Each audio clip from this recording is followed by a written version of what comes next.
August 2021. Desperate Afghans cling to US military planes as they take off from Kabul airport.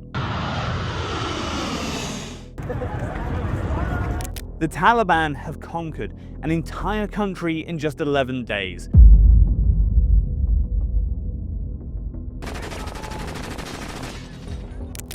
Last night in Kabul, the United States ended 20 years of war in Afghanistan. And the superpower that had spent 20 years and over $2 trillion building Afghan's democracy, they were scrambling to evacuate even their own people, let alone the translators and other Afghani nationals who helped the US. Many would be left to the mercy of the Taliban. But this shouldn't have been a surprise. This was a disaster 20 years in the making.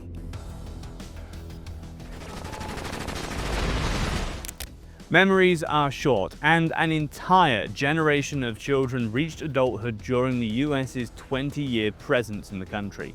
You definitely don't know about the secret deals, the political realignment the war triggered, and the military reports that predicted this exact outcome years before it happened. Hey, I'm Andy Roberts, and today I'm going to show you the real story behind America's longest war and its most chaotic ending.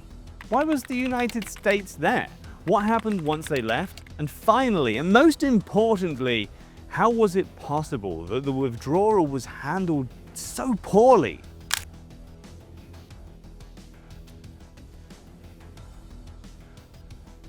The root of US involvement in Afghanistan can be traced all the way back to the 1980s. Back then, Afghanistan was occupied by the Soviet Union, but the Soviets were facing fierce resistance from rebel opposition groups known as the Mujahideen. The US then locked in the Cold War with the Soviet Union, funded and armed these anti-Soviet opposition groups, one of the leaders of which was Osama bin Laden.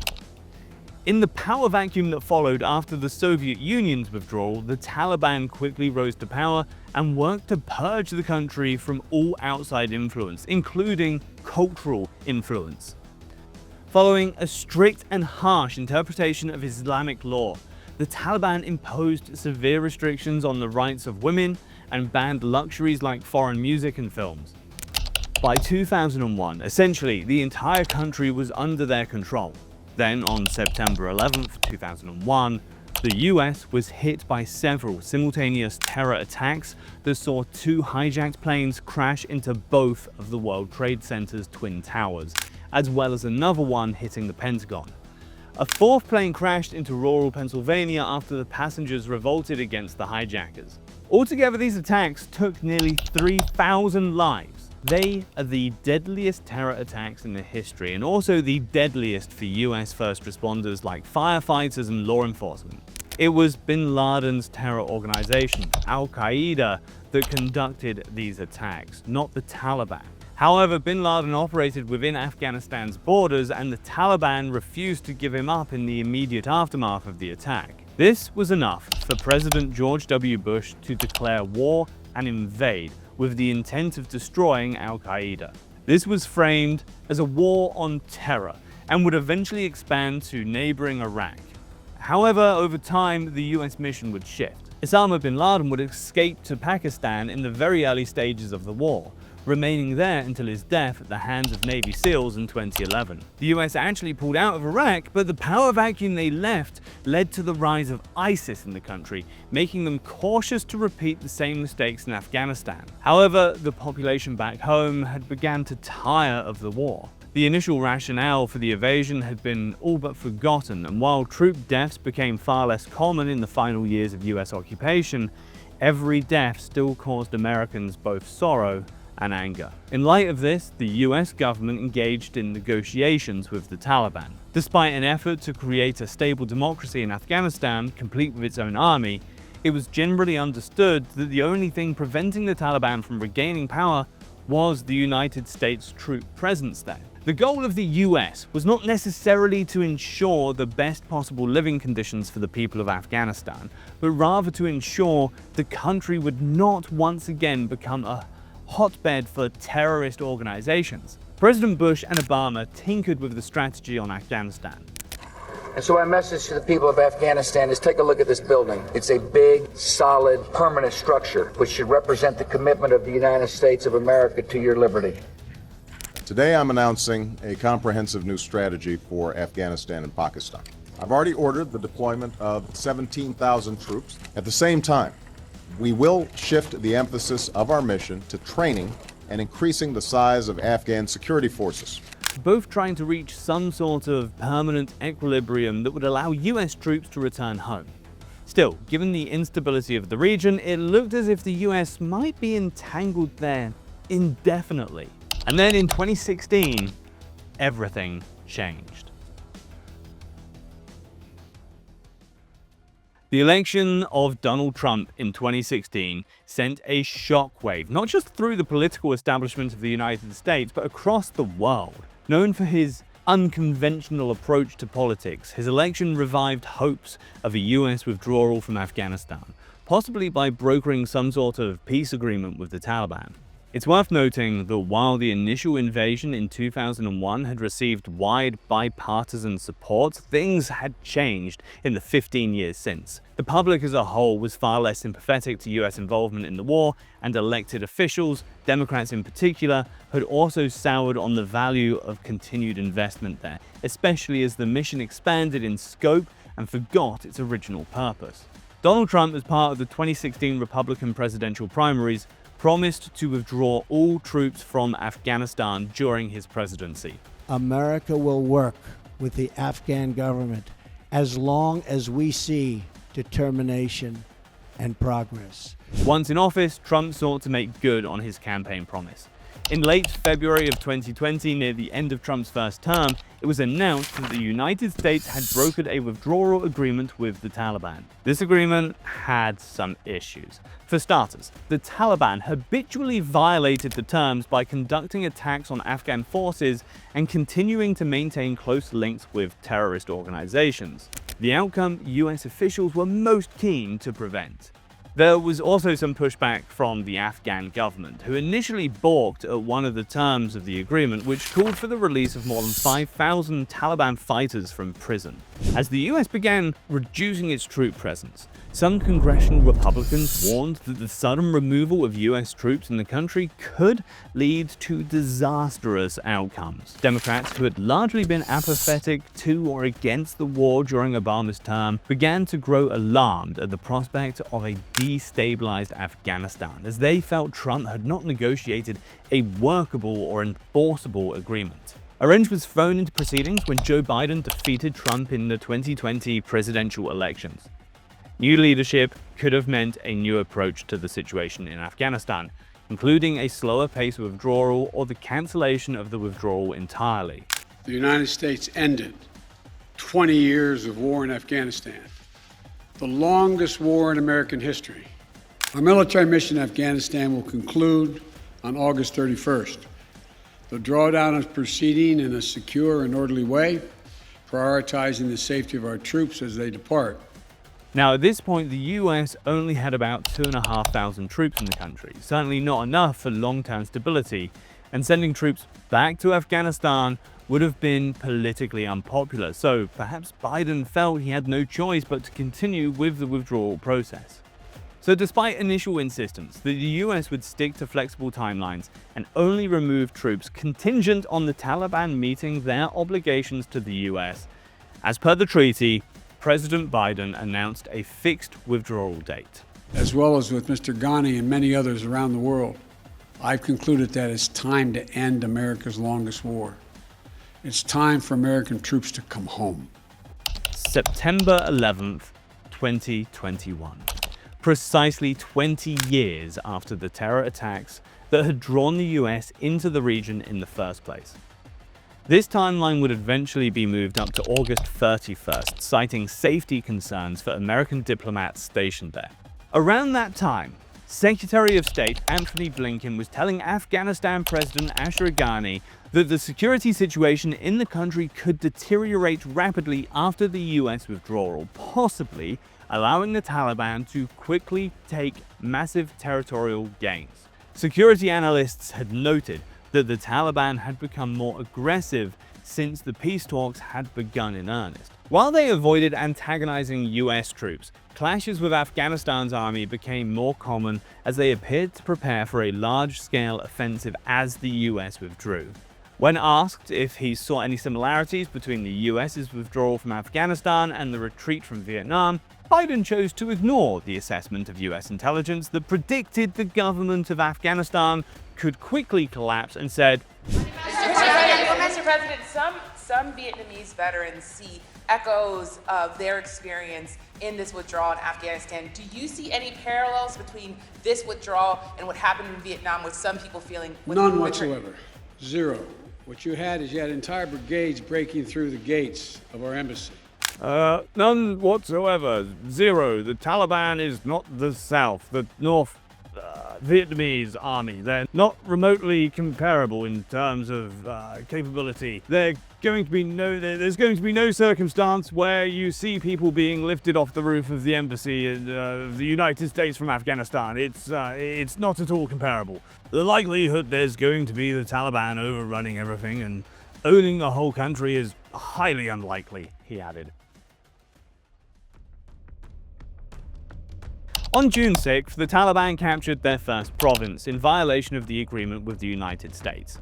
The Taliban had essentially been at war with Afghanistan's army since early May, but the capture of a province, especially so soon, made the threat of a sweeping Taliban offensive washing over the country in a matter of weeks very real. Knowing that holding back the tide was not feasible, the United States began to accelerate its withdrawal, recalling soldiers from Bagram Air Base, the primary military base for the United States during the war in early July. The pace of Taliban advance was relentless. More and more provinces fell into their hands over the summer, and the Biden administration was finally forced to send 5,000 troops to assist in the evacuation effort, as United States citizens were at risk of being caught behind enemy lines. It wasn't long before the second largest city in Afghanistan, Kandahar, fell. Attention was then turned to the last bastion of democratic control in the country, Kabul. If it wasn't already obvious, it quickly became clear that nothing would stop the advance of Taliban forces. Kabul, once predicted to last months at least in the face of any insurgency, was on the verge of being captured in just a few weeks. The US military had only days left to evacuate diplomats from the city. Defense lines were crumbling around them, and the troops there retained only marginal control of a single airfield. One particularly grim incident saw hundreds, if not thousands, of Afghans running alongside a departing US plane, seeing it as a last means of escape. So panicked and desperate to escape were the people of Kabul that some decided to cling to the sides of the aircraft as it took off, in the hopes they would also be rescued. Multiple people fell to their deaths. The evacuation efforts were also hampered by suicide bombings by ISIS-K as Taliban forces began to flood the city, killing hundreds of Afghan civilians and over a dozen US servicemen and women. Though the US was able to rescue nearly 75,000 civilians, that still left many Afghans who had worked with the US, helped them maintain control, fend off the Taliban, or build a functioning government with only two options: flee or die. A less chaotic withdrawal may have allowed more of them to safely escape. On August 15th, President Ashraf Ghani chose the former option, fleeing the country. Indefinitely, Kabul had fallen. In 2023, amidst a Republican-led inquiry into the mishandling of the withdrawal, former Marine Sergeant Tyler Vargas Andrews testified to Congress saying, "The withdrawal was a catastrophe in my opinion, and there was an inexcusable lack of accountability. America is building a nasty reputation for multi-generational systemic abandonment of our allies, where we leave a smoldering human refuge from the Montagnards of Vietnam to the Kurds in Syria," retired Lieutenant Colonel Scott Mann said during the same series of hearings. United States citizens were outraged at the mishandling of events, even breaking through the notoriously partisan politics there, leading to criticism of the Biden administration from Republicans and Democrats alike. Biden, for his part, staunchly defended his decision. Instead, blaming the Afghan military. So what happened? Afghanistan's political leaders gave up and fled the country. The Afghan military collapsed, sometimes without trying to fight. The president said, if anything, the development of the past week reinforced that ending US military involvement in Afghanistan now was the right decision. If anything, the developments of the past week reinforced that ending U.S. military involvement in Afghanistan now was the right decision. Why did Afghanistan's army fold so quickly?